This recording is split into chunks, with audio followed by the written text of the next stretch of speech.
Queridos irmãos, queridas irmãs, então esse vídeo de número 411 é a Gênesis, capítulo 11,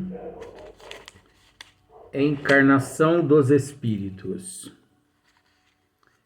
Então, nós ainda nos encontramos na questão de número 18, quase que no final. Então, nós paramos aqui.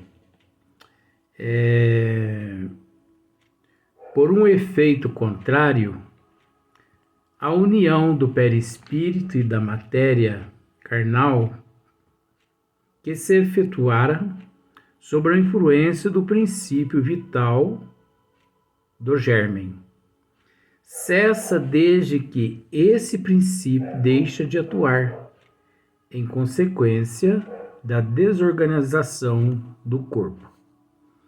É óbvio que nós já esclarecemos em parte a respeito dessa questão aqui, né? Nós já esclarecemos no vídeo anterior. Daqui em diante é que nós vamos dar sequência. Então, mantida que era por uma força atuante, tal união se desfaz. Então, mantida que era por uma força atuante, tal união se desfaz. Né? Então, aquela união do perispírito ao corpo físico, às moléculas do corpo físico, se desfaz com o fator óbito, né? Logo que essa força deixa de atuar, né? Então, a energia vital, ou como queira, princípio vital, fluido vital, é uma coisa só. Logo que essa força deixa de atuar no organismo do ser encarnado ou reencarnado, não importa, a partir do momento em que esse elemento, que é a energia vital, deixa de atuar, é óbvio que há uma desorganização no organismo fisiológico. Então, obviamente, o perispírito, ele se desprende molécula a molécula.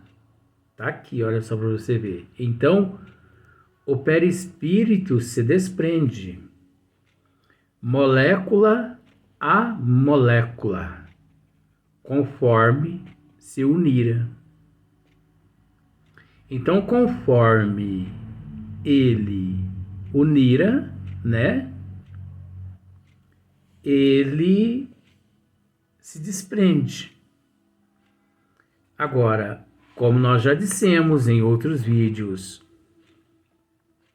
esse desprendimento do perispírito está relacionado a vários fatores, que se fôssemos aqui descrever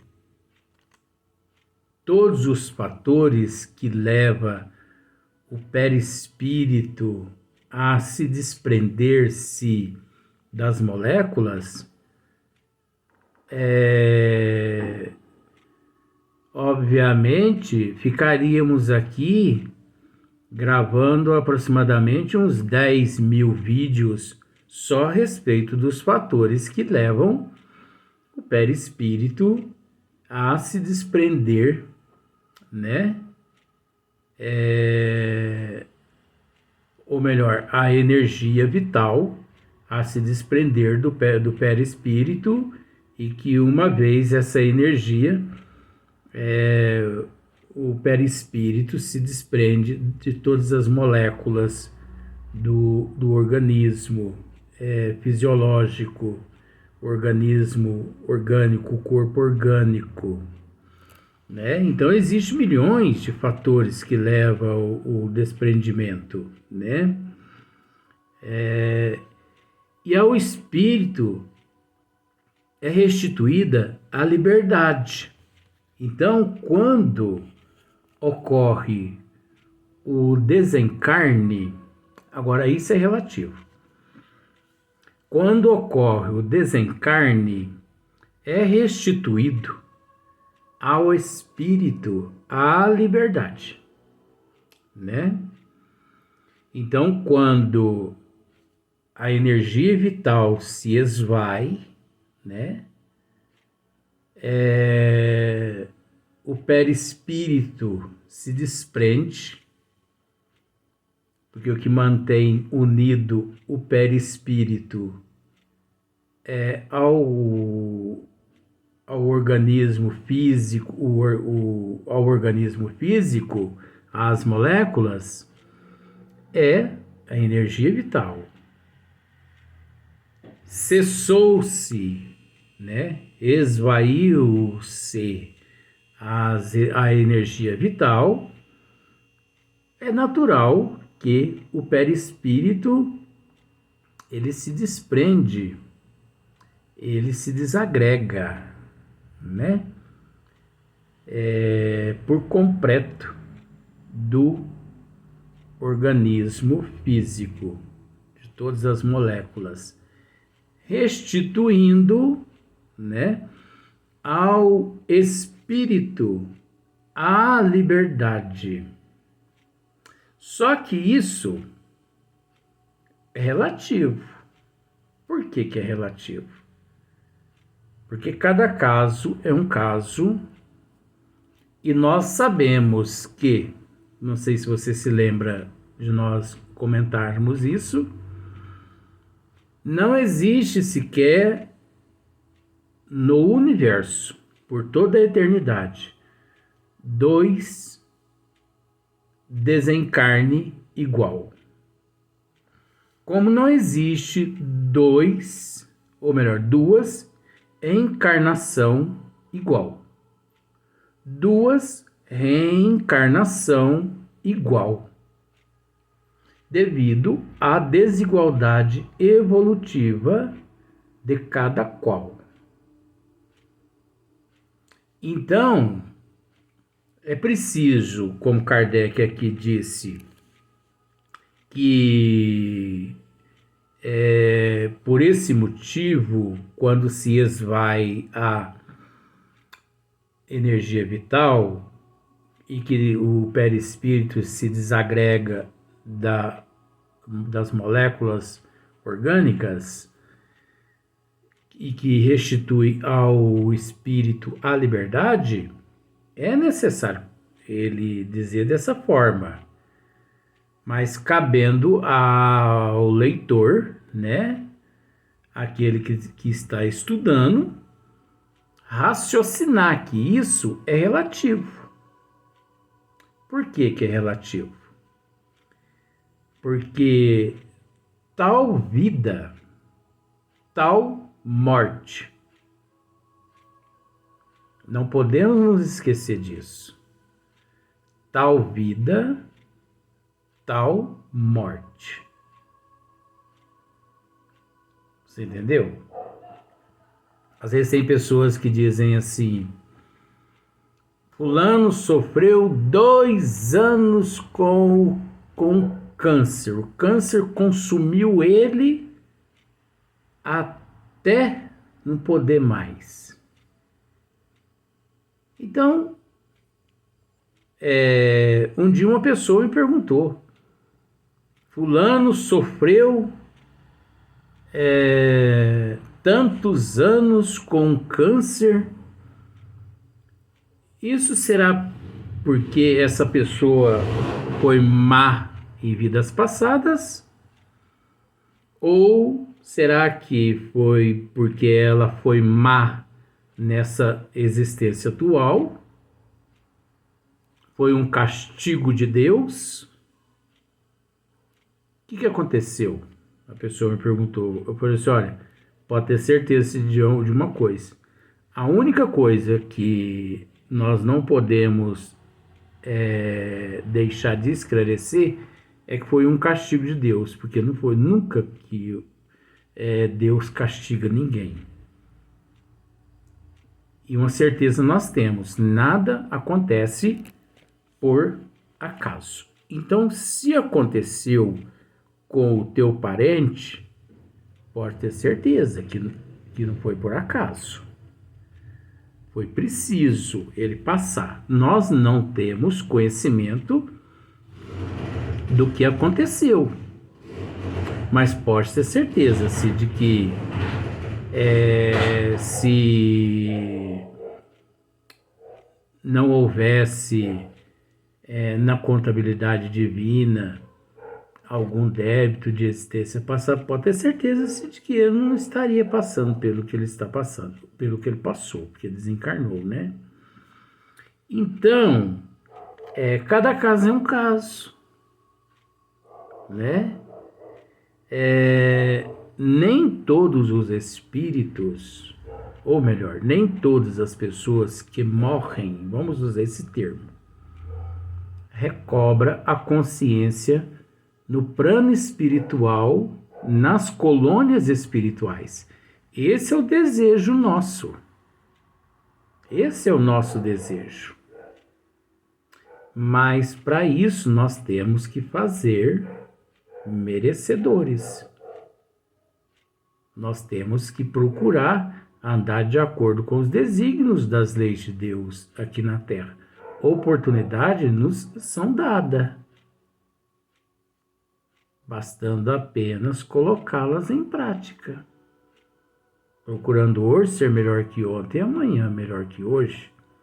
Aí você pode me dizer, mas falar é fácil, né? Difícil é colocar em prática. Sim, concordo. Pôr em prática realmente não é fácil. Mas nós temos que nos conscientizar de que é preciso dar o primeiro passo, né?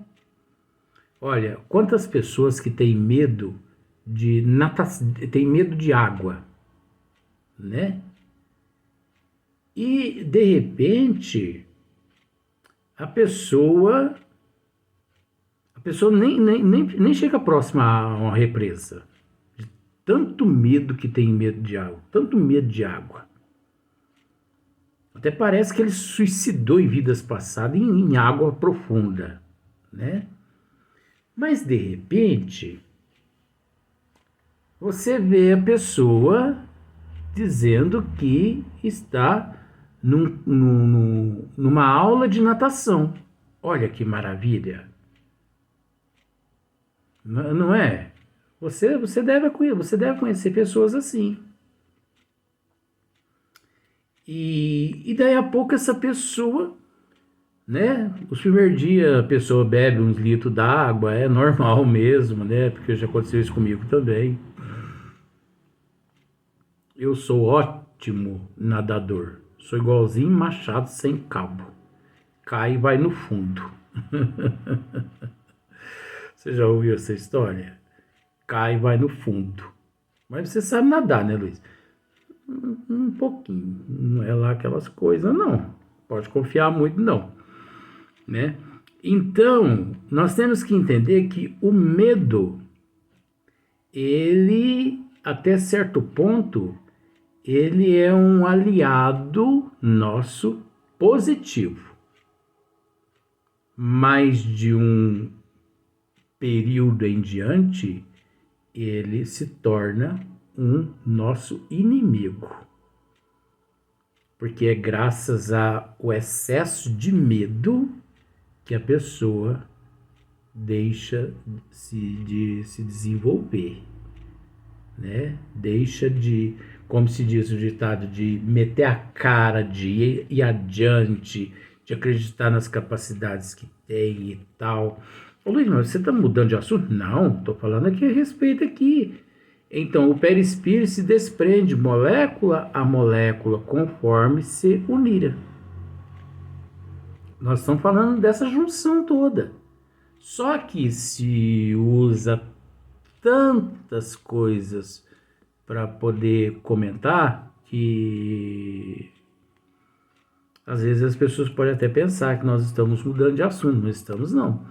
Então, e ao espírito é restituída a liberdade. Então, nós estamos tratando desse assunto, de que não é assim com 100% das pessoas, né? Porque existe a somatização. Aqueles espíritos, aquelas almas aqui no corpo físico muito apegada a bens materiais, apegada à família, enfim, apegada às coisas. Você entendeu? Esse espírito, olha só para você ver agora o que acontece, ó. Esse espírito, vamos fazer uma reflexão agora? O que acontece com esse espírito materialista? O perispírito dele não é o condutor. Se você ouvir um barulho assim de moto, umas coisas assim, você não se preocupa não, que os vizinhos estão testando as motos para ver se está boa o motor, tá? Preocupa não, porque é interessante fazer uns testes, né, para poder pegar a estrada. Porque eu acho que eles vão viajar de madrugada. Então, o perispírito, ele é o condutor dos sentimentos, dos desejos, né, da vontade, dos pensamentos, de tudo que o espírito detém. Então, o perispírito, ele é o condutor, e além de ser o condutor, ele age também como se fosse um chip. Ele armazena tudo nele, vai armazenando, né? Na consciência, vai armazenando tudo nele ali, porque ele é o modelador da forma. Então, bichinho egoísta, esse perispírito também, né? Então, a pessoa muito materialista, então você entende que a pessoa materialista, esse sentimento do materialismo, o orgulho, a inveja, o ciúme, a maledicência, esses sentimentos todos vai armazenando no perispírito, e vai intoxicando o perispírito, não é? Ora, o perispírito é o condutor de todos os desejos e todos os sentimentos. Então, um sentimento meu, por exemplo, assim, ó, o meu sentimento, eu sou apegado aos meus bens materiais, eu sou apegado. Então, esses sentimentos, esses desejos meus, somatiza tudo ali, fica tudo impregnado no meu perispírito. E eu não quero morrer, eu não vou morrer, eu não quero morrer, eu não vou morrer, porque senão eu vou perder meus bens materiais. E eu lutei por isso e eu não vou abrir mão dos meus bens materiais. Esses sentimentos todos meus vai impregnando tudo o meu perispírito. Você entendeu? Aí quando a pessoa desencarna, o que acontece? Ocorre o óbito, é óbvio, né? Se não der para explicar nesse vídeo, nós vamos dar sequência no próximo vídeo, porque esse assunto é muito maravilhoso, porque muitas pessoas não explicam isso, né?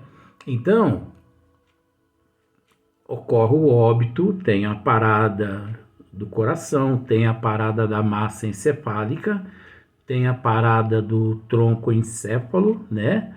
O do tronco encefálico, acho que é encéfalo ou encefálico mesmo, né? Aí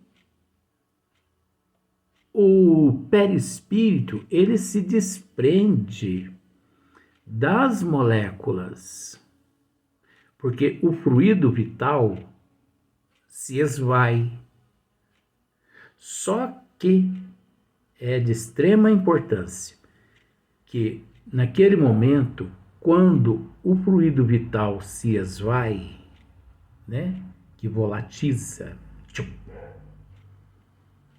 o perispírito, ele, por encontrar-se intoxicado daqueles sentimentos do espírito, isso é muito importante, gente. O perispírito, ele não percebe a volatização do fluido vital. E ele ainda continua com aquela impressão de que ainda se encontra naquele corpo físico.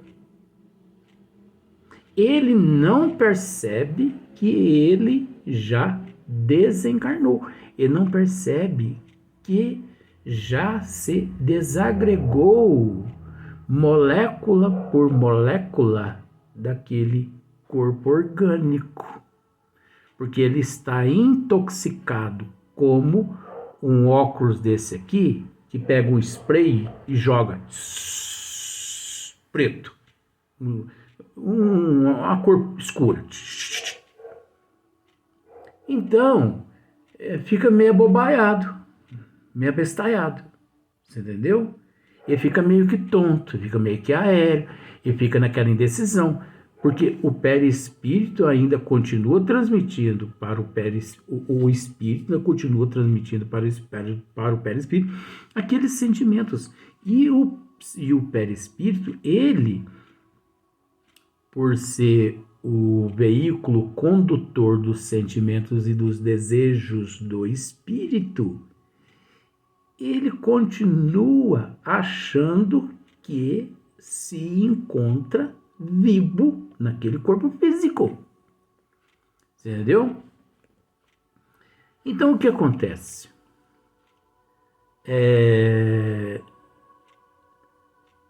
Se desintegra ali, né? Se desliga ali o perispírito de todas as moléculas do organismo orgânico, do corpo orgânico, mas o perispírito ainda continua ali naquele corpo, preso, não às moléculas, mas ao sentimento.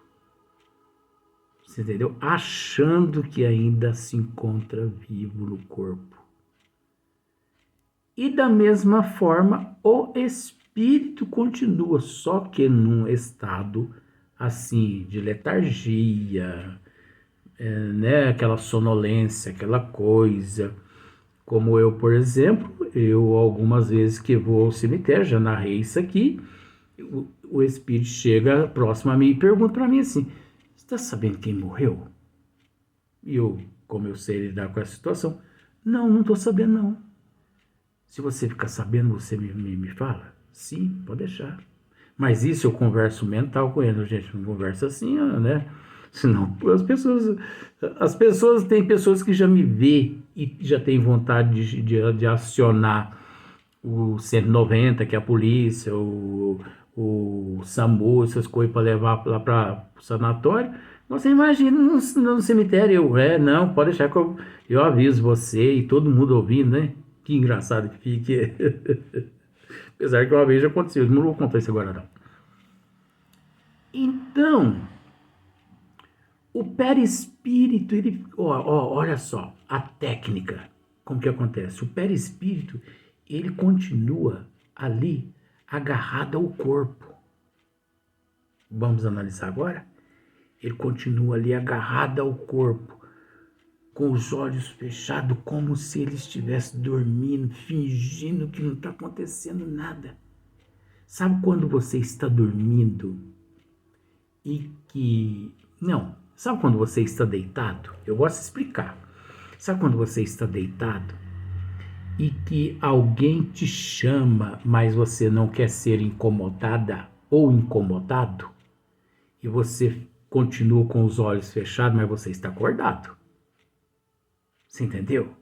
A pessoa te chama, te chama, te chama, te chama, A pessoa pensa assim: ah, ela deve estar dormindo. Ah, ele deve estar dormindo. Vou deixar ela dormindo, vou deixar ele dormindo.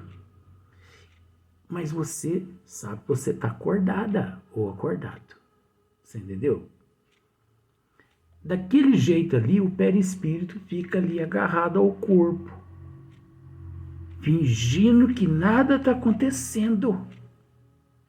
Mas o espírito, ele está ali, a uma distância assim, de uns 5 metros, 4 metros, 3 metros, através da elasticidade, porque ali ocorre uma elasticidade do perispírito com o espírito. Então, enquanto o perispírito encontra-se ali, fingindo que nada está acontecendo, preso ao corpo, com os olhos fechados, dormindo, fingindo que está dormindo. O espírito está ali por fora, ali perguntando para as pessoas: você sabe quem morreu? Você sabe quem morreu? Você sabe quem morreu? E ele encontra-se num estado letárgico tão grande que ele se aproxima-se do esquife. Esquife é caixão. Ele aproxima-se do caixão e olha ali, ele vê, olha a cara dele e não o reconhece. Vamos para o próximo vídeo. Vamos seguir nessa linha para você ver o que vai acontecer.